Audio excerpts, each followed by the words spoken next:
Ladies and gentlemen, and welcome to episode 46 of The Pond. My name is Colton Pegna, and obviously we have another super exciting episode today. We got some more playoff predictions because, as you guys know, if you have been following, it is the second round, and we made our predictions in our first episode, which was actually episode 44, I believe.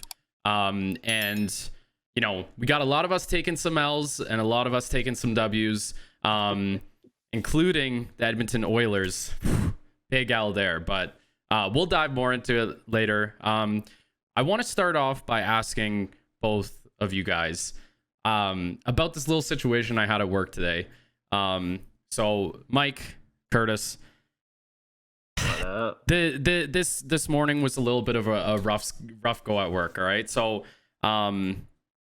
for those of you who don't know, I work in a car factory, and there's a lot of like really a lot of gross people and a lot of really clean people. All right, like anywhere, but at this car factory, there's a lot of really gross people, and I'm not really sure why. Okay, so I'm going to the bathroom this morning. Okay, and you know, you got to do what you got to do. I go to walk into the stall, and what do I see? I see that there's like pee on the toilet seat, bro. Like somebody rocked a piss in the stall. Okay, first of all, that's the first problem, and then second of all, it's all over the seat. Okay, so if you're in that situation, what do you do? Do you like just suck it up and you just sit down, or do you wipe it up? Like that's somebody else's pee, you know what I mean? Like what how do you go further with this situation? Because what I did was like I just had to suck it up and wipe it. Like it felt like I felt like a dad wiping up a kid's piss or something. You know what I mean? What do you do in that situation? Like Mike, what would you do? Dude, first I feel like this is like the second or third time you've had this problem. Dude, I don't get it. And like, I just like to say, yeah, I just like to say, man, I would be able to handle that.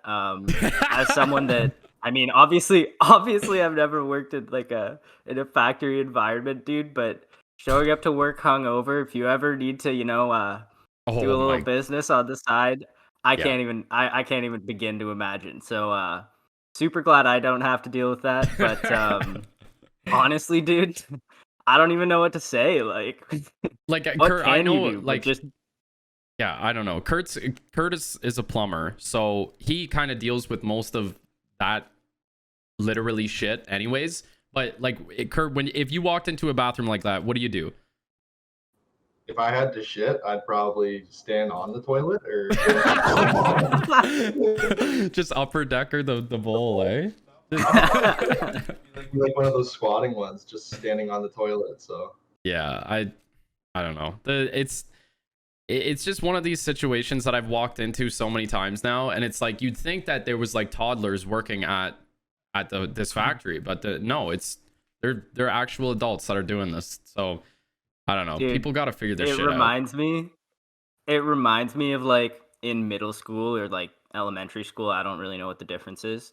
And where like people would see how far back from the urinals they could stand and urinals. And like as the stream runs out, you're like waddling back towards it. Yeah, like as it's starting to run out. People are doing that. People are doing that at their on their lunch breaks. Yeah, like I don't know. I'll never understand it. You know, if you're seriously gonna get all over the seat and stuff, just go in the urinal. Like I don't understand, but I don't know. That whatever. Too, yeah. I needed to ask what you guys would do. What would you guys at home do? Because honestly, it's an ongoing issue, and for me, it's starting to become emotionally like it's tearing for me. I lose sleep at night, but it just means someone at your work has stage fright. So. Yeah, exactly. Somebody doesn't want to be next to a guy. They're like, there's 3 guys and there's 5 urinals. I'll go in the stall. It's like, buddy, just suck it up. You know what I mean? But yeah, speaking of losing sleep, Leaf fans, wow, I don't even know what to say. We're gonna get into it in this series, but as I mentioned before, we have our round 2 prediction episode that we're gonna do right now. So Montreal and Toronto played game 6 last night, in what a heartbreaker for the Leafs. But I mean, Montreal showed some heart. Okay, so pretty much every single series is done, right? That's the only one left. Yeah. Yeah. Okay. Yep. Yeah. The East has already started. Yeah. I think the West and the Central start tonight.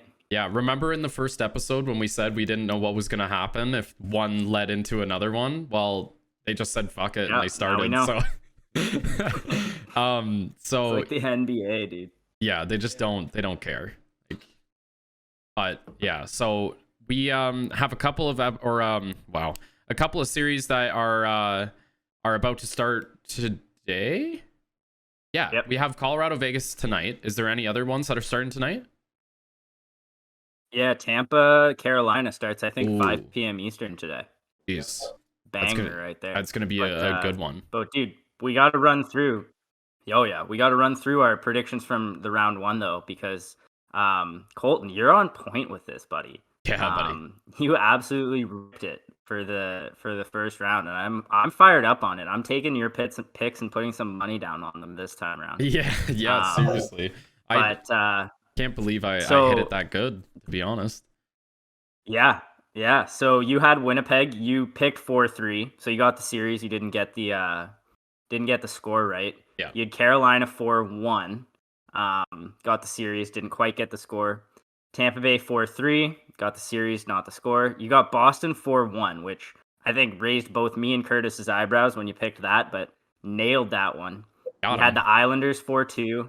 Banger there. And then you had Vegas 4-3. Another eyebrow raiser, but you're on fire, dude. And you also have Toronto 4-3. So if Toronto can pull out game 7, that's going to be 4 series you get spot on and 4 that you just guess the series right on. So yeah, props to you there, bud. On fire, buddy. On fire. It's buzzing after that first round. It's honestly, I even in my, like, I said it on the podcast, these picks, and then when I did the bracket challenge, I did different stuff too. I wish I would have just followed what I did here, but yeah, you know what they say, right? Oh, friggin' rates, bud.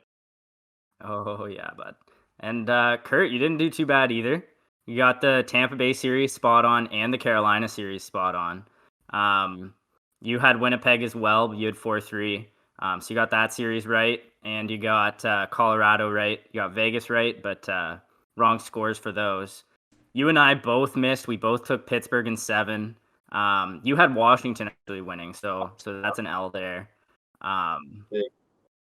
Holy. That Pittsburgh series, dude, I'm like angry about that. That was so fucking crazy. Like, god damn it, dude.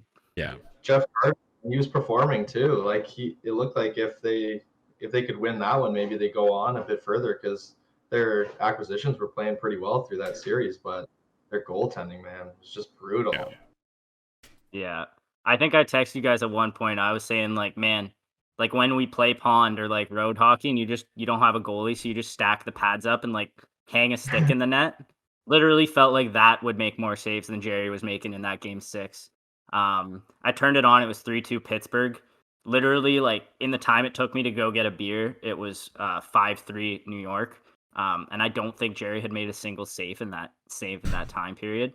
And dude, like Pittsburgh outplayed the shit out of them in most of those games, and it was just down to goaltending. I guess Jerry, like in the analytics for saves expected versus or goals against expected, or I don't know exactly what you call it. But basically it's a measure of like how many goals above what you would expect the goalie has saved or let in. Jerry let in 8 more goals than was expected based on the shots and shot types in that series, which is the worst goaltending performance in the playoffs since Ilya Bryzgalov when he played for the Wild in like 2010 or 2011 or some shit. Oh, man. So that's not good luck. Why you have He's to be just mad? game. That is horrible. That is actually horrible. Yeah, dude, it's awful. And it looks so bad for Pittsburgh too, because they've just let goalie after goalie go, betting on Tristan Jarry being their guy. Yeah. And obviously he's young. Like it's hard to say like, oh, that's it for him. Like he still has shown quality, but man, that's rough. And especially in that, like in the Islanders home building, Nassau Coliseum, is it? Yeah. They went back there, like which like electric yeah. building. dude, unreal atmosphere. But like Yeah. letting in 3 goals, I think it was 3 goals on 3 shots, and they didn't pull Jerry.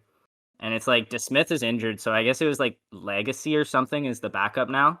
How shit must you think that guy is to not put him in there? Yeah, I think they're probably hoping that Jerry finally finds his stride like last minute and they can kind of pull themselves back. But he didn't look bad at all. And maybe it's just more of a confidence thing because they know he'll probably be their goalie next year. They're like, we don't want you to have low confidence Yeah. in the last game of the series. So, but man, that Fair Pittsburgh New York game was maybe one of the best games that I've watched in like the last 2 years. So good. And it was a playoff game, but like I think we were watching that in the living room and it was just absolutely electric. Like the chants, like soccer, hockey's starting to take on that like chanting, which is good. It's better than just go whatever your team is, go. Yeah. Yeah. Better shit. I agree. Make some noise at all the face-offs. Like, okay, man. Like Like they were cheering at Jari whenever he made a save or played the puck, and that's like that's some good old intimidation and everything. So yeah, literally every single Oh, yeah. time that he made a save, they went woo in the crowd. And if I was a goalie, I know I would just fucking I would be totally out of my element. Like the fact that the crowd played such a big element also goes to show you why the Leafs are at such a disadvantage playing at home, right? Like, Yeah. I don't know, it's crazy. Like to have your fans of your team like saying we want Boston over and over again, and you're not even done with the team that's on the ice right now, like that is the most intimidating thing ever. Like they're pretty much saying like this series is already done, it's a wrap, let's move on to Boston. Like, by the way, that being said, Islander fans, I don't know if you want Boston. Like, because I was gonna say during the regular season too, the Islanders were not playing well against Boston. Like, I'm pretty sure out of 8 games or something like that, I think they lost like 6. So I don't know the exact stat. You can probably find it pretty quick if you looked it up, but whatever. All I know is that they struggled pretty hard with them. Yeah, well, and do you guys want to dive into that series then? Make that our first one, or do we want to chat Edmonton real quick? yeah, maybe Edmonton for a little sorrow talk on McDavid's playoffs. Well, lack of playoff wins actually, because do you even consider the play-in game like a playoff game? Like he's never won in like the last 2 years. I think he's won before. That was a bad. They won. They got to the. Did they get to the Western Conference Final? Because I remember them beating Anaheim. Yeah, I remember. Remember he had that spin at the top of the circle and then ripped top cheese. That's all I remember. But I know they won a series like back a couple of years. But dude, yeah, awful. Like Winnipeg. I mean, I don't really know what I expected. Winnipeg much deeper. Hellebuck was unreal. Mike Smith was surprisingly good, actually. But Edmonton couldn't pull it out. One interesting thing, though, in regulation, Edmonton was had only one or a -1 goal differential. You don't count the 2 empty netter goals Winnipeg scored in Game 1. Every game went to OT, and then they lost Game 1 2-1 plus the 2 empty netters. So it was close. But you know, that team, like you gotta expect them to take one in regulation, right? I mean, yeah. So I don't know. And what was that like? Was it Game 3 or Game 4 that Darnell Nurse played like a 5-minute shift in double overtime? Oh, yeah, dude, it's dude, 18 minutes out of 20 or something. Like, yeah, that was absolutely unreal. I remember they had like he had a shift that was like 4 minutes and 36 seconds or something like that, and then he got off the ice for like 30 and then came back on for another shift immediately after that. Like, just an absolute workhorse. But it also pinpoints the exact weakness of the Edmonton Oilers and their like lack of depth, not only offensively but defensively too. Like, a lot of people were pointing the finger at their goaltending and being like, well, Koskinen and Mike Smith are not a duo that can take you to the cup. And it's like, okay, but like Mike Smith being on Calgary, I remember last year or 2 years ago, maybe Was it that when they played, 2 years ago, when they played Calgary in the first round, that whole series, like Colorado won 4-1, but every single one of those games was close because of Mike Smith. Like, and he was saving shit over and over and over again. And it was 10 Bell saves. Like, the guy's a proven playoff goalie. So the fact that everybody's pointing the finger at the net and being like, that was the reason that we lost. It's like, buddy, your whole team is 2 players. And those 2 players, all Winnipeg had to do was shut down those 2 players. And they did. And look where we are now. Yeah. Like a 4, I didn't expect a 4-0 like sweep, but David was freaking out on guys too. Yeah. I mean, I'd be pretty freaking tilted if I were him. Yeah. But I mean, it may be true that Mike Smith is not the goalie that's going to take you to the cup, but he definitely was not the reason they lost that series. 100%. I think he actually overperformed quite a bit there. Yeah. And one thing you do have to say, Oscar Klefbom coming back for next season, that's going to be big. That's huge. Like a top 2, top 3 defenseman on that team. Yeah. And I guess they do have a decent amount of cap space coming up. They do need to get Ryan Nugent-Hopkins re-signed. But it's going to be really interesting to see what moves they make this offseason. Yeah, like this offseason, they have some serious work to do, dude. So going to be interesting to see what moves they can make or what moves they try to make. But we'll get into that in the offseason, I'm sure. Yeah. But yeah, dude, freaking let's dive into the second round here. Started off Boston Islanders. We already touched on it, but what do you guys think on this one? Well, obviously watching last night's game, Boston, because they absolutely shit on New York and passed the perfection line or whatever it's called. Yeah. Bergeron, Marchand, Pasta, man, just too dirty. So, I'm gonna go Boston 4-1, 4-2 on 4-2. I think they don't have any problem dealing with New York Islanders. Honestly, it looks like they kind of disrupted Barry Trotz's kind of defense first mentality game, and they just picked them apart after that because they really didn't know how to play. I mean, maybe they fix it, but I think this is easy for Boston. So,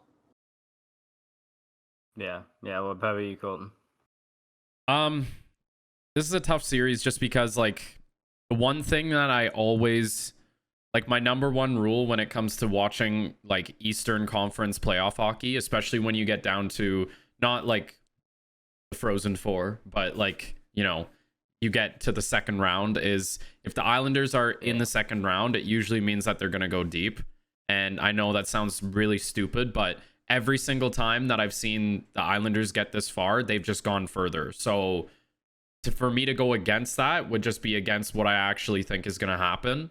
So I don't know. I think it was a bad first game, obviously, but Pasternak is not going to get a hat trick every single game. That's just not going to happen. What's that? No, he won't. Yeah, no. It's like, I don't know. He like, the perfection line plays well, but my thing is that the Islanders obviously came out and they looked like they got caught with their pants down essentially first game, right?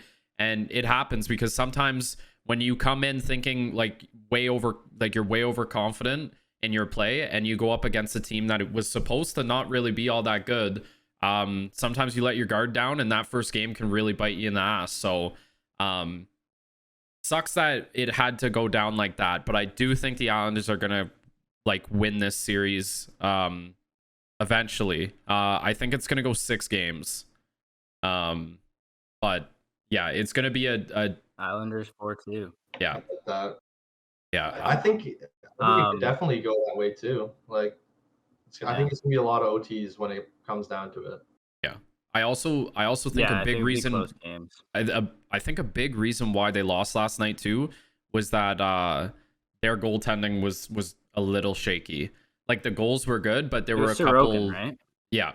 So, which that could be nerves for him as well, because Sorokin has never really played in this deep into the playoffs before. Yeah, I don't know. I'm gonna stick with the Islanders. Boston looks good, but I don't think they have what it takes to crush Trotz's regime. And one underrated factor is, Colton, you mentioned it in our first series predictions that Kyle Palmieri coming over. Kind of not a lot of people talking about that for the Islanders. And he didn't have a great end to the season, but maybe, he had to shave his beard when he got to the ice because of Lou Lamoriello, right? But playoff hockey is allowed to grow it back, so the bigger it gets, his superpowers are returning, dude. So that's actually crazy. It's probably true. He might be a big factor in this one. For me, though, I do think I own Boston. I think Boston's got this in the bag. Pittsburgh, I felt like outplayed the Islanders in the last series, and it really did come down to goaltending. Was the determining factor there. If Pittsburgh had got even half decent goaltending in that series, I think they win that one.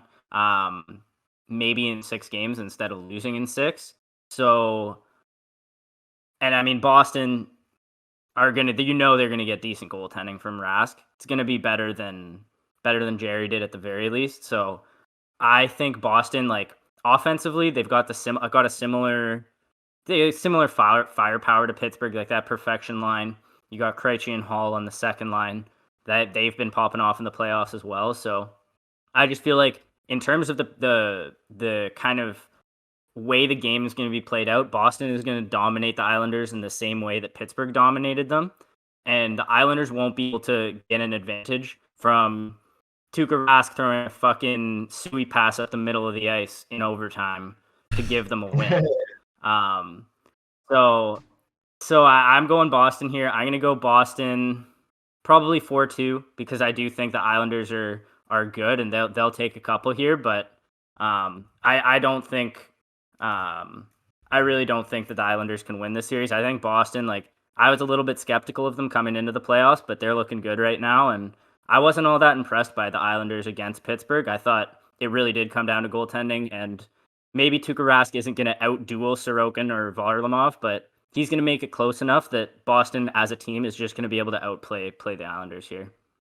And they also have Halak as their backup. So if Rask has 2 games where he's bad, I don't see that happening. Is Halak injured though? Oh, is he? Because I thought they had some other guys their backup in one of the games against Washington. Yeah. But even if they don't have Halak, they have Swayman, which Swayman is they're saying that Swayman's going to be the future for Boston. So that being said, he looks good. I think if I was Boston, I think I'd rather go with Swayman than Halak, because Halak, I remember at the end of the season there, he was getting so frustrated that he was playing like shit, that he was smashing sticks and stuff. And it's dude, if that's how you're going to react, you're going to get that in your head about it. I remember Marty Biron saying, as soon as you see a goalie starting to do that, you know that things are not good in his head. Confidence is a big thing. And especially if you're Boston, you're going into Nassau Coliseum, you cannot let the fans get in your head. And I feel like he is a very emotional goaltender. So we'll have to see what they choose to do. But that could be one of those series where what was the series? Nashville, Carolina, where Carolina won both their games, and then it went back into Bridgestone Arena, and the crowd was pretty good there, and tied it right back up. And then really the series got going with 2 OT games, back to back. So I think it was 3. Yeah, might have been 3 back to back. Yeah. Crazy. Yeah. I also last thing before we move on. I also think that the Islanders and I think the Islanders actually match up really well against Boston in terms of a lot of teams they have the offensive firepower and they have a good decor, stuff like that, but in the long run they can't match up with the physicality and the pace that Boston can keep getting in and keep just getting chippy goals and stuff like that. But the Islanders are very much they have a ton of guys on the roster that play that kind of chippy style of game, and it's not pretty and it's not super exciting to watch, but that's exactly how Boston likes to play. And then their perfection line gets a sneaky goal here and there, you know what I mean? So I think also we haven't seen Barzal really do a whole lot either, and I'm thinking this is time for him to step up and really, like, they're down 1-0 right now. They need to find some inspiration, and Matt Barzal is probably the perfect candidate to drive the team. So yeah. And I mean, they say in the playoffs, you're not in trouble till you lose at home. yeah. Yeah, that's fair. And it doesn't matter how much you lose the other games by, right? It's just you lose, right? It's just a win or a loss. Not the score doesn't count for much. So, I mean, obviously Boston has home and ice advantage there, but if you're going into Game 7, as the Islanders, I feel like they're probably pretty confident that they can take a Game 7. Boston probably is too. Yeah. But once it's down to Game 7, anything can happen, right? So. That's definitely a massive advantage for them, being able to go home to that stadium and know that they're going to get that type of support from their fans. Yeah, buddy. Scary stuff if I'm the other team. Yep. And I guess we want to do the West next. We'll go Colorado, Vegas. Another game going tonight. Yep. A big game. There's no friendships in this house. I said to Colton yesterday. I'm not wearing any Colorado jerseys. I don't have a Vegas jersey, but I have Vegas keychain, so that's all I got. I'm gonna rep them the best I can. In that Game 7 on Friday night, man, I said earlier in the week I was gonna have a couple beers to try and bring the dub home because I really wanted Vegas to win. Because we were talking earlier about Colorado Vegas being in the first round and how unfortunate that would be because it'd be such a great series. Now we have it in the second round. I'm really excited for this one. I'll just start off with my prediction again. I think. I might as well just keep rolling. I think it's going to be a Game 7, man. Like, that might just sound really predictable, but I think this is going to be a hell of a good series. And if not, then I don't know. I think Colorado could definitely win this series. But this is tough for me. Honestly, I want to go Vegas 4-3, but with how Colorado looks, man, watching them all year and in the playoffs, how they dealt with St. Louis so easily, it pains me, but I'm going to go Colorado 4-3. Colorado looks like a wagon. But I would not be upset to get this prediction wrong. So hedging your bets there. Yeah. So yeah, I'm gonna go Colorado 4-3. I'm really looking forward to this series. This is gonna be a really good one. If Vegas loses this, I think they do some big trades in terms of Pacioretty or maybe get rid of someone to kind of free up some space. And I don't know, but Pacioretty's been good too. But I think they definitely do something in the offseason. So that's my prediction. Yeah. Yeah. Well, in Pacioretty, I think he only played Game 7, right, in the Minnesota series. So that's a big addition for Vegas going forward. And hey, if it goes 7 games, Pete DeBoer is 6-0 in Game 7s as a head coach. So he's got a pretty good that's a line, decent streak to keep going there. Yeah.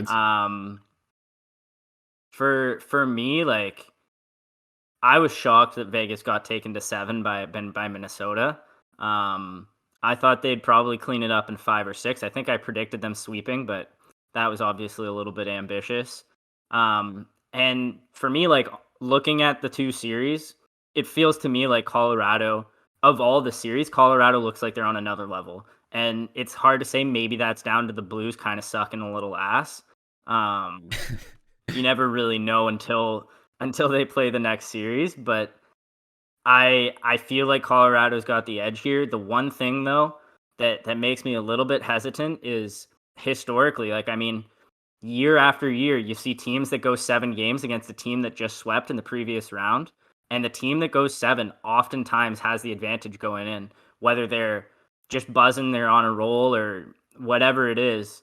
Oftentimes the team that's just swept in the previous round has trouble elevating their game to the intensity that other team has had to play with over the last couple games. Having said that, Colorado's got Nathan McKinnon. This guy elevates for the playoffs no matter what.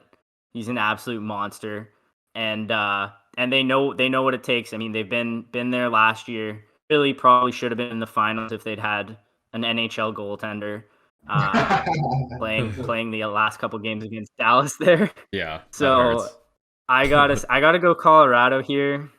Yeah, I gotta go Colorado here. I feel like they're just a slightly better team. I think I'm gonna go Colorado 4-2 actually in this one. But I do have to say, man, this series, like these are the best teams in the league from the regular season, right? So 1 versus 2, this is gonna be an insane series. Like in terms of teams deserving of a cup, like this could easily be the Stanley Cup final, and nobody would bat an eye at it, right? So this is going to be very, very well fought, and it's going to be hype. I mean, I'm not even sure. Colorado, will they have fans in their arena for this round? Yeah, they did last series too. Yeah, I think so, they just got so cleared that's for like good for 10,000. them. Okay. Yeah, so a decent fill of the house. Yeah, the Vegas. Yeah, the Vegas fans. I mean, I was kind of surprised in that game 7. I expected them to be buzzing a little bit more than they were. I agree, yeah. But either way, playing in front of a packed house, yeah, it was weird. After watching the Islanders games and even the games in Florida, like Florida Tampa, it was like, oh wait, these guys are all sitting on their asses. Like, what's going on? Yeah, not to cut Colton off before his spot, but being in a city like that, you have a lot of like tourists come in, and they're like not like the most diehard fans. Like sometimes even at Toronto games, you're like, why aren't they celebrating? Like this is a huge goal, and a lot of the times because their tickets are so expensive that the actual diehard fans that would just be absolutely freaking out can't afford to buy them because they're suits in the seats and stuff. So that was a bad thing, or not a bad thing, but a thing that I had seen during that game 7 too. It was just a little bit quiet for being game 7. Like they did start to run away with it, but I mean game That's 7, true too. Mini kind of had their number Yeah. for all year. So yeah, I was a little surprised that it went that long as well, but Colorado. So you can go Colton. Yeah, I don't know. If I'm a fan at any game and like my team is winning, like I'm being as loud as I possibly can, you know? It doesn't matter who it is. Like it was funny too. My buddy at work that's a Vegas fan, shout out Brian if you're listening. He even said, he was like, yeah, but it wasn't really a packed stadium. And I was like, wait, isn't Vegas like the only place that it's completely packed? Like every single seat's available?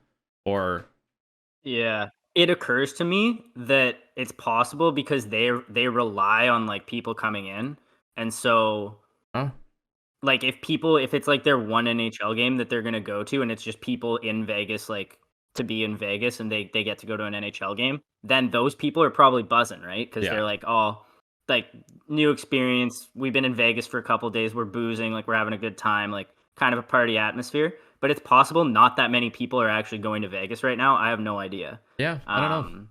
So maybe they're having a little bit more trouble filling the arena. I don't know. Yeah. I think they're have 100% capacity for the second round, they said. I think the only ones that had 100% capacity were Carolina, Tampa Bay, or yeah, I'm not sure. It might just be Carolina. I know they had full capacity, but I know that'd be a Florida thing to do, to have both Florida Panthers and Tampa Bay Lightning stadiums just packed to the fucking brim.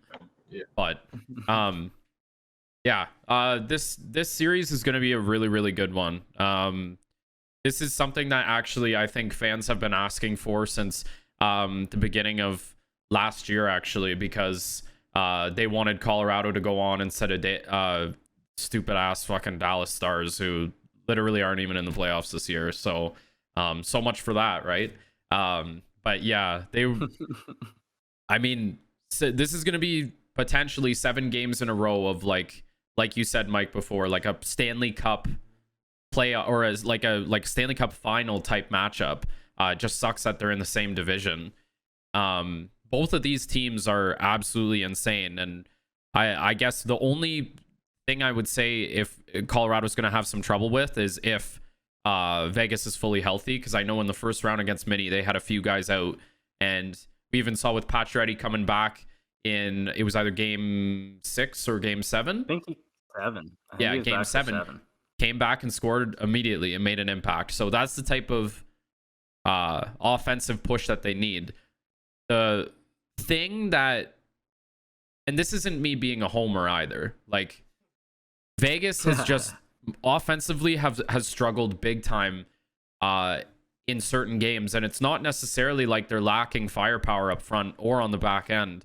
It's just for some reason they just completely run out of goals, and I'm not sure what happens.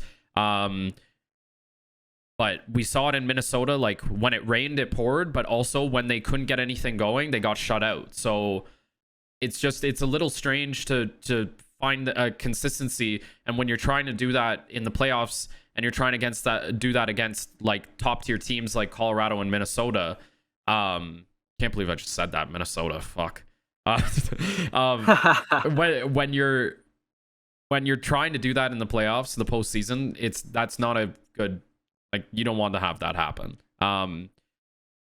Nathan MacKinnon, absolutely fucking buzzing right now. 9 points in 4 games. He has 6 goals and 3 assists. And that's like not even talking about the other guys too. Like Landeskog has 2, Rantanen only has 1, which I'm wearing a Rantanen jersey right now. Let's go, baby. And I think that he's going to step up big time this series, and he's going to take it home. Colorado 4-1. Yeah, Nice. Speaking on what you were saying about Vegas. There you go, Kurt. Sorry. Just about Vegas's like lack of offense after they got shut out. That's to me what makes Colorado so good, is they have a lot of different players that can kind of make up different lines, where Vegas has kind of the same guys that when you mix and match them up, they kind of still play the same, right, in terms of gameplay style and speed and everything. So that's what makes Colorado, to me, a lot better than Vegas in this series. Like, Vegas might have better players on paper and everything, but the way Colorado plays is just a better team game than Vegas right now. And Vegas is still good, but when you're President's Trophy winners of that year, you're going to have a good team. So I really like Colorado going into the series, but yeah. I'm also hyped. They have it at 8 p.m. Eastern, 9 p.m. Atlantic here. Like, so sick. Going to be able to actually watch like the full game before like 2 a.m. in the morning, which is hype. Get to see MacKinnon play. I'm hyped to see Makar. I haven't had a chance to watch him play a whole lot this year. He's like just so exciting to watch when I do get the chance. So really hyped. I mean, NHL has done their fair bullshit with scheduling, but today at least they got it right. Looks like. Yeah. Got a 5 p.m. start in the Central and then an 8 p.m. start in the West. So props to them for that this one time. And yeah, dude. Straight up. Yeah. Hop on over to the Central maybe. We'll finish off with the North at the end. But this one, like, first I just want to say, I mean, the Carolina series was a little bit closer than I think we expected. But that Florida-Tampa series, like, we said, what a crazy series. But I wonder what would have happened had Florida just run with Spencer Knight from the beginning, because he was lights out. Yeah. He was. He played really well, especially in the last game where they got eliminated. Like, they kind of got shit on, but it didn't really look like it was his fault. They were just like tic-tac-toes by Tampa Bay, that they were just picking the actual offense and defense apart with passing plays, like basically having the puck on a tether. So, but yeah, do you want to go first on this prediction, Mike? Tampa Bay, Carolina on yours, or go for it, brother? Sure, buddy. Rip it. This one, oh man, I don't know. This one's gonna be tight, and I really want to say Carolina's got this. Tampa Bay looked so good though. What I do think, I mean, Nedeljkovic was unreal for Carolina. Going up, like, him and UC Saros kept both teams in that series at times. Some unreal saves. Great game performances. So I don't think like he's that far outmatched by Vasilevsky there. And I almost feel like Carolina will match up better against Tampa Bay than they did against Nashville. Yeah. Partly because they don't have to go win the game. You know, they were very heavy favorites against Nashville. And so it's kind of like they're expected to go win the game. And Nashville is the team that's kind of trying to keep themselves in it. And we saw Nashville do a great job of that. Saros was unreal. they were getting scoring from all over the place, and really close games. As we said, I think 3 of them went to overtime. Maybe the last 4 games all went to overtime. So that was a really tight one. I do feel like against a Tampa Bay team that's going to want to attack them, I feel like that kind of plays into Carolina's style pretty well. And I mean, Carolina's got 4 lines that are absolutely buzzing. Like they were mixing up the lines quite a bit there in that game 6, trying to get some different combos, get some advantageous matchups against Nashville. So I gotta say, Brind'Amour is an unreal coach. I mean, we saw that video of him in the dressing room after their win. That got me fired up, and I haven't played sports in forever. And going forward, I feel like Carolina's just got that edge, and they're not going to go away.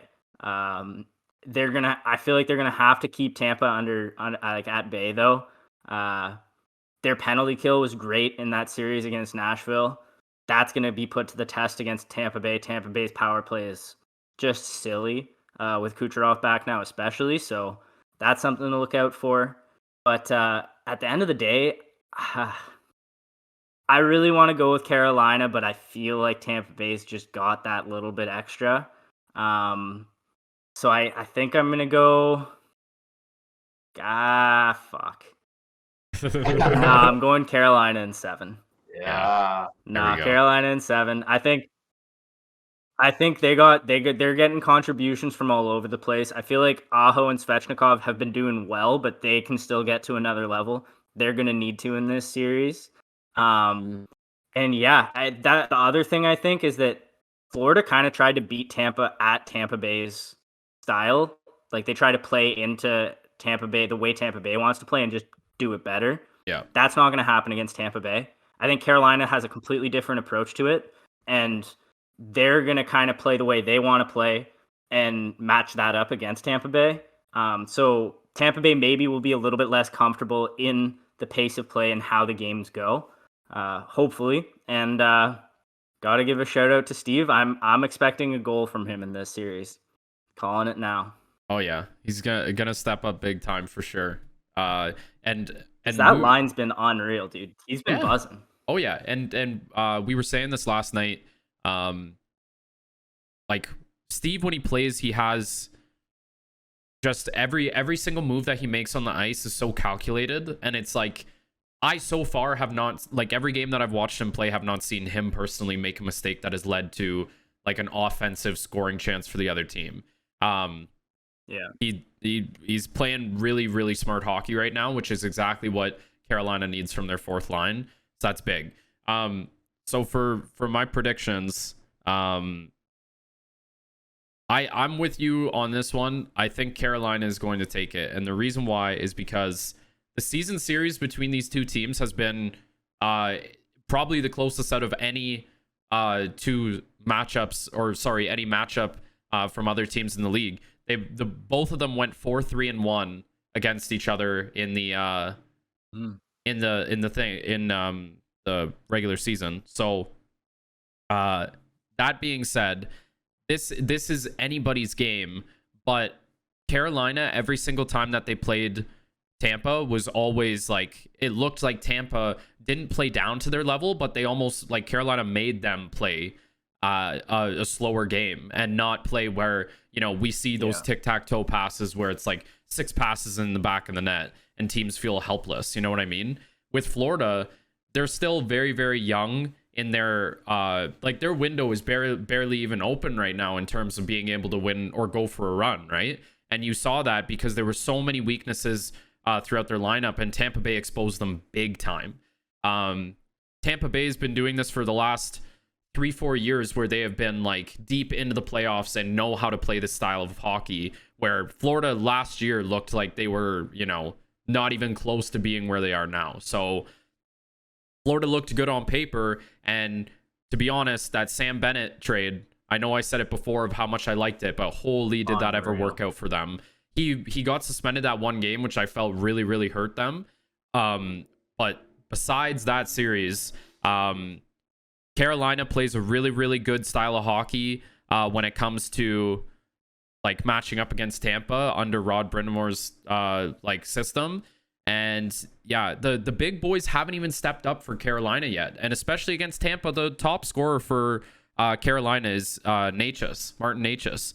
3 goals, 5 assists, and then on the other side, like, you know, Alex Killorn and Victor Hedman were the big boys in those series. So it's not like and mind you, this is also without Kucherov and Stammer for every single time that they played. But I honestly don't think it's gonna matter.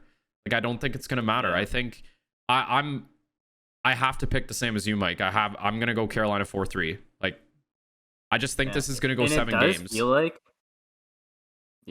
and it does feel like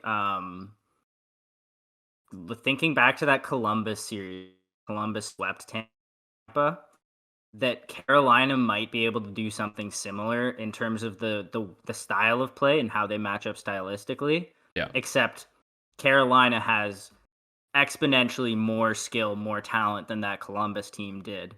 And those talented guys are buying in. I mean, as Steve said, you know, like when you've got guys like Svechnikov and Aho chipping the puck in and working it away for the betterment of the team, right? That goes a long way. So, but dude, this is going to be so tight. And Carolina, with that first seed in that division, dude, home ice advantage in Game 7 could be massive. Oh yeah, huge. Their fans are been absolutely maniacs. The Caniacs, or whatever they call them. Caniacs, baby. There's celebrations and everything. But I agree with both of you guys. I really like this series. This is another good series, in my opinion. So it's good. Just the way these teams have matched up in the regular season. They've had some hell of a good game, or good games.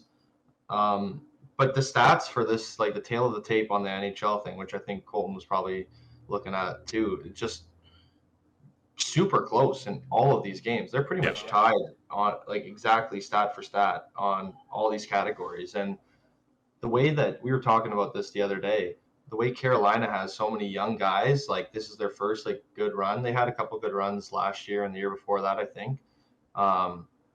But they're like just dialed in every single game. These guys are focused, like talking about with the older teams like Washington, all these teams that are kind of older, they can't keep up and just kind of seem to not have like the juice to get you into like the deep series anymore and actually make a run.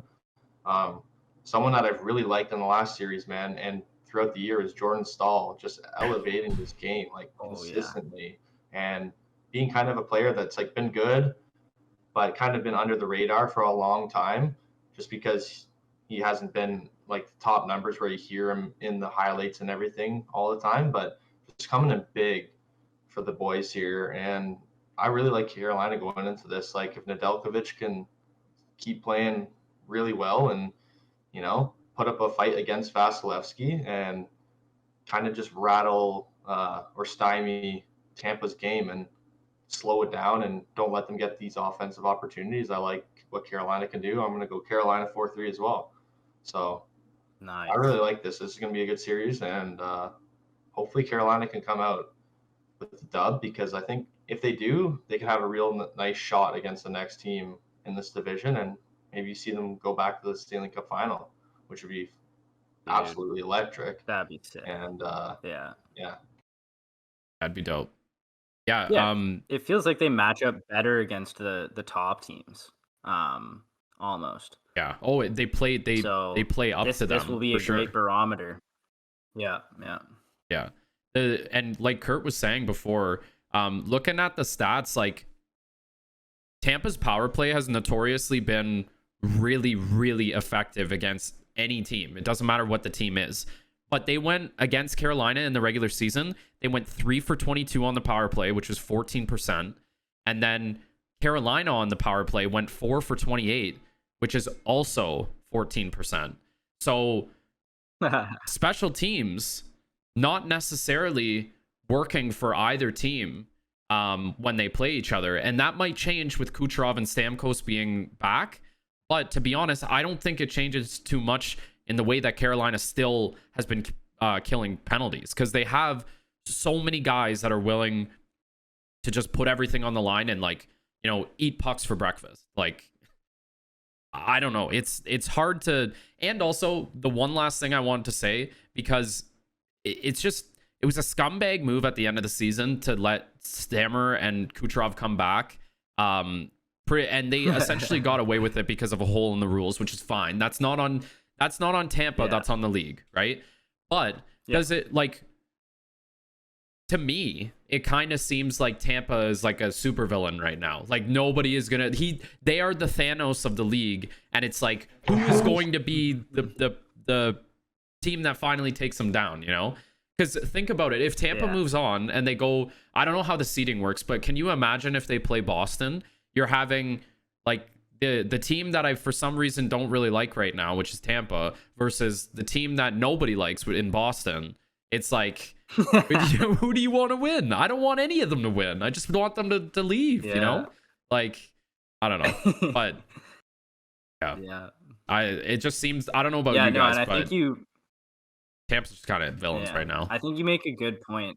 You make a good point too on the special teams. Like, if Carolina can just go even on special teams, I feel like that's massive. Yeah. Against a team like Tampa Bay, they get so much of an advantage from special teams, both PK and power play. I mean, a couple of years ago, people were saying they were like gaming the system by taking a shit ton of penalties so that they would get even up calls because they were good on the PK and really good on the power play, so they would come out net positive.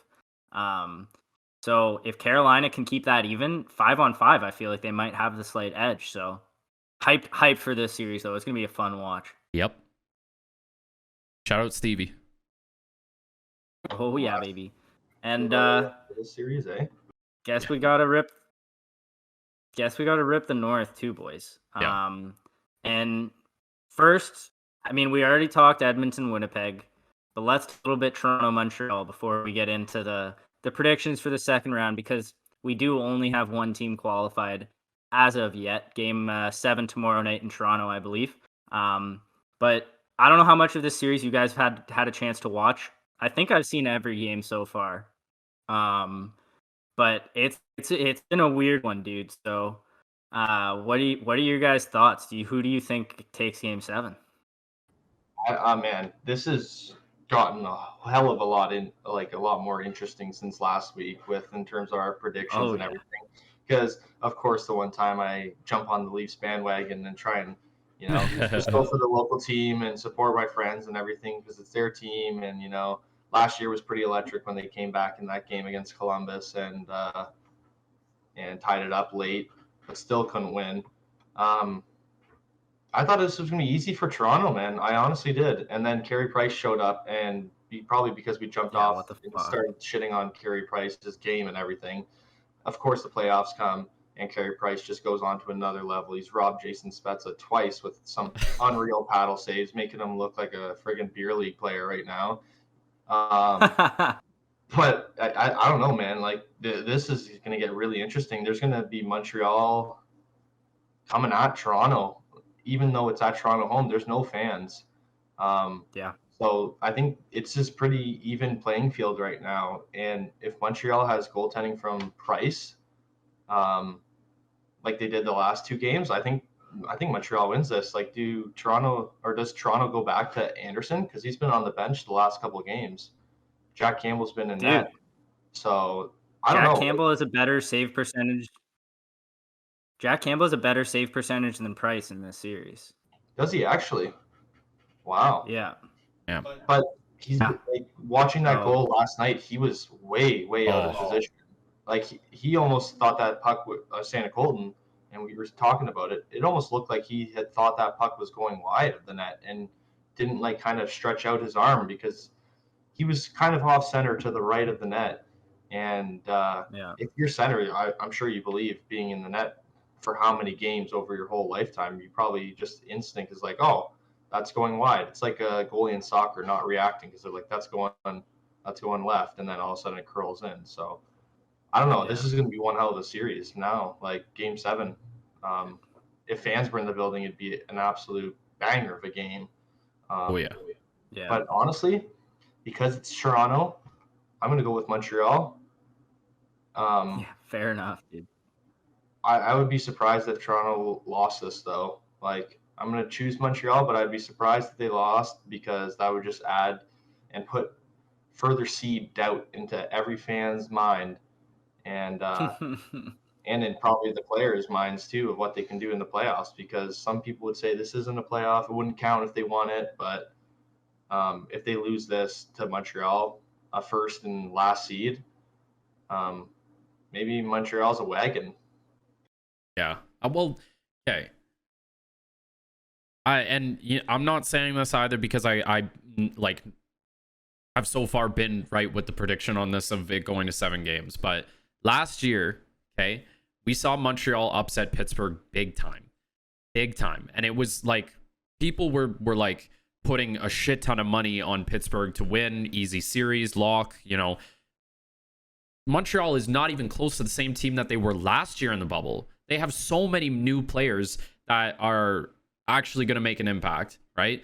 Like they picked up Corey Perry, which Corey Perry has always been clutch in the playoffs. They have Kotkaniemi, who is essentially a new player compared to last year. They have Caulfield and Suzuki playing on the same line, which they complement each other so well to the point where it's like, holy shit, like these guys are going to be the future of the Montreal Canadiens. In a couple of years. Yeah.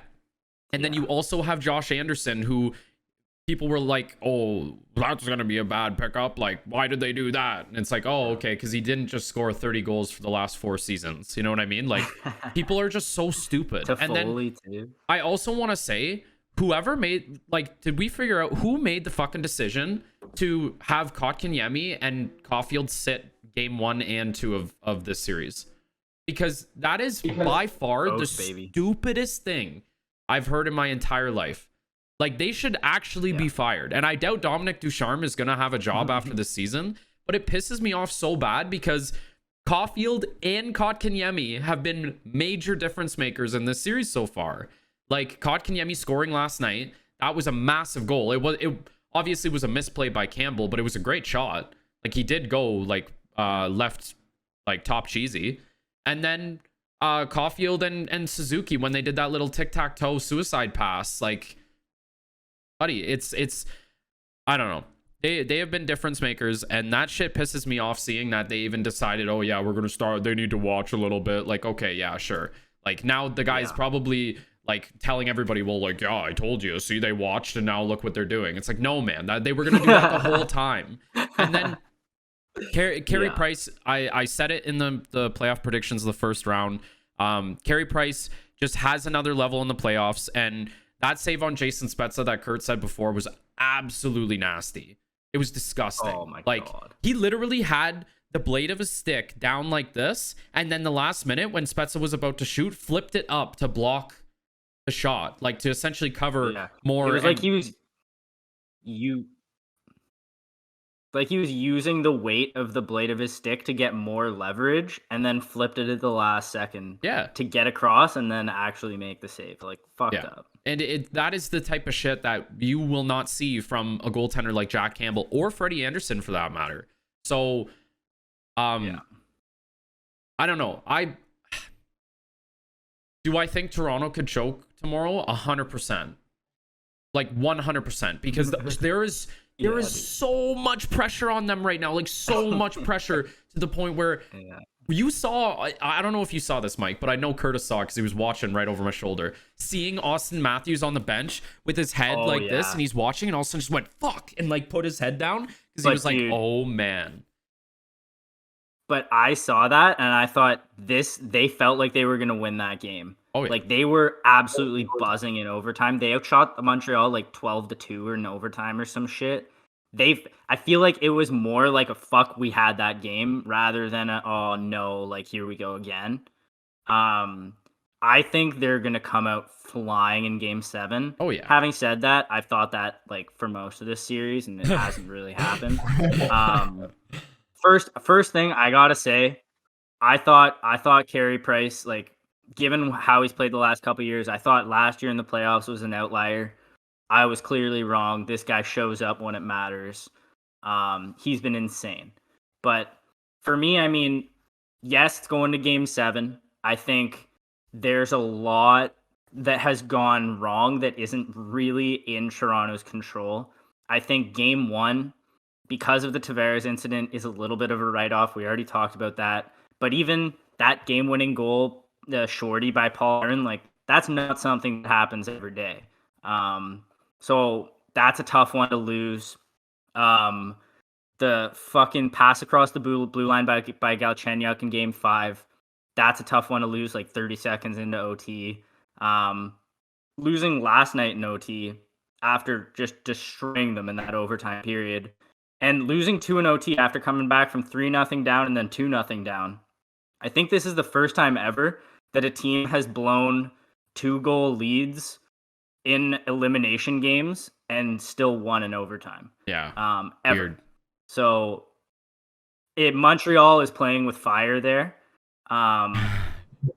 One big thing for Toronto, Jake Muzzin being out, it looked like he pulled his groin, like a non-contact injury.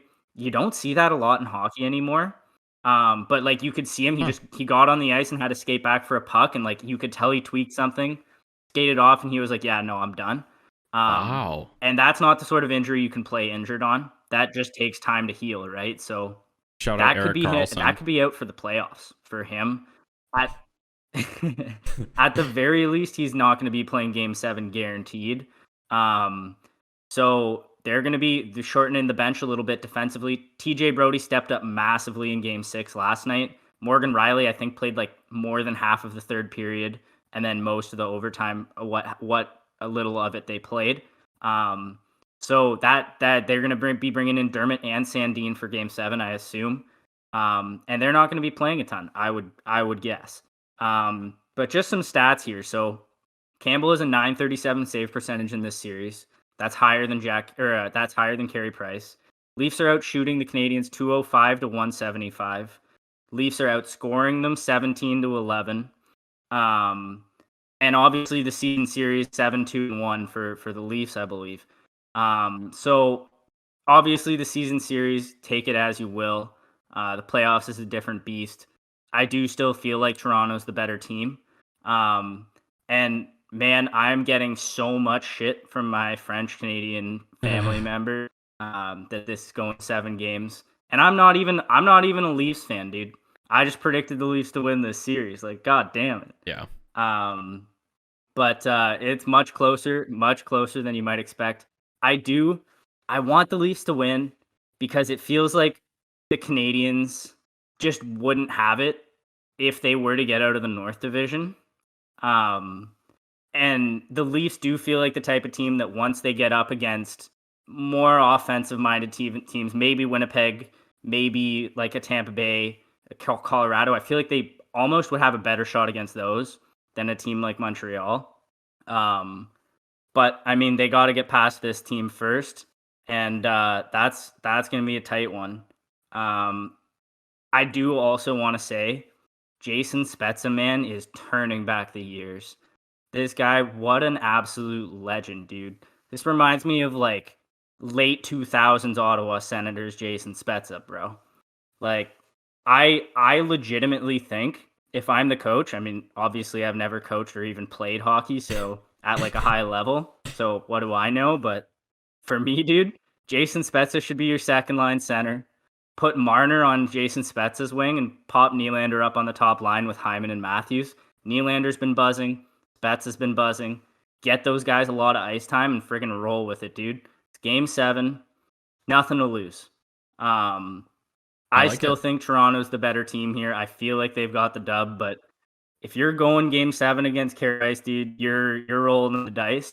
And I think this could easily go either way. And it would be very, very Leafs to lose this series. So, fucking tight one. One other thing I'll say, and I don't know what you guys think about this, like seeing hockey Twitter and just kind of the general discourse, not from analysts, but from like fans, that if Toronto and Edmonton lose in the first round, and then presumably Winnipeg or Montreal don't win the conference final against whoever they end up playing, like, seems like to me it might invalidate the division, the entire division. So Matthews scoring 40 goals, McDavid putting up 100 points in 55 games. People are going to be like, oh yeah, it happened in the North Division. They were shit, doesn't count. Right. And I really don't want to see that happen because I don't think that's true. That's not the case. I mean, we've talked about it in the past, but goal differentials from the bottom 3 teams in each division. The North Division had the highest goal differential from their bottom 3 teams of any division by a pretty significant margin. So it's not like they were just beating up on bad teams. And it would just really suck for people to kind of write off how crazy these seasons were from those guys just because, they lose a playoff series or don't show up in the playoffs. So for that reason alone, I do really want Toronto to win this because that was insane what those guys did. And it would suck to see people kind of write that off. But man, going down to game 7, dude, is going to be a tight one. And at the end of the day, these are all still NHL players. So I would hate that as well, agreeing with you, Mike, on if Montreal did, like, that would kind of invalidate it, but even though it shouldn't. At the end of the day, they all are all NHLers, and every single team would win games against every other team in an 82 game season if you played them at least once or twice. But I don't know, depending on whoever Winnipeg matches up here against, I still like Winnipeg. I don't know if it's Winnipeg Toronto, I'm going to go Toronto 4-2, and if it's Winnipeg Toronto, 4-1, yeah. So we'll have to see what happens in that game 7, and those are my picks. So you went Winnipeg 4-1 against Montreal. If they, Yeah. Okay. Colton, what you got for Winnipeg in that series? So yeah, I really like Winnipeg so far. They've been lights out, and Either's coming back and scoring 2 in that one game just goes to show you the depth in the squad up front. Not so much on the back end, but then having Hellebuck to just cover the back, the defensive zone and being able to just stop anything. It's a huge, it lets your offense be able to explore and do shit that other teams wouldn't be able to do because they don't have Hellebuck. That being said, I think regardless of who moves on, I think Winnipeg takes it. So I think if Toronto ends up moving on, which, the psychic I am, I think Toronto will end up going on. I think Winnipeg is going to win it 4-2. But that being said, I think if Montreal goes on, it's going to be a 4-0. Wow. Back-to-back sweeps. Yeah. A back-to-back sweep. That would be wild. Yeah. They're getting a nice loaded baked potato right there. A little sour cream, some green onion, bacon. Nice 4-0. Nice. It's almost like a LA kind of playoff 5, just win, sweep. Yeah. Beat them up in physicality and goals, and just win a cup while you do it. So, I mean, if Winnipeg and Toronto goes, or Winnipeg Montreal, I'm wagoning Winnipeg hard. Yeah. Do some damage. Yeah. This is the final 4 series, so there's not many teams left. So true. And I don't know, man. For me, it feels like Winnipeg is kind of just a better version of Montreal.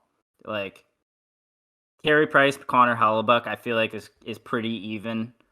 You could make an argument either way, but either way, you're getting a very elite goalie. Winnipeg clearly has a deeper forward pool all the way down 1-12. And they've had some D-men step up. I mentioned Logan Stanley last week, Kitchener kid. He's playing well in that bottom pairing on their defensive side. So that's something that they needed. They needed those guys to step up, and they really did in that Edmonton series.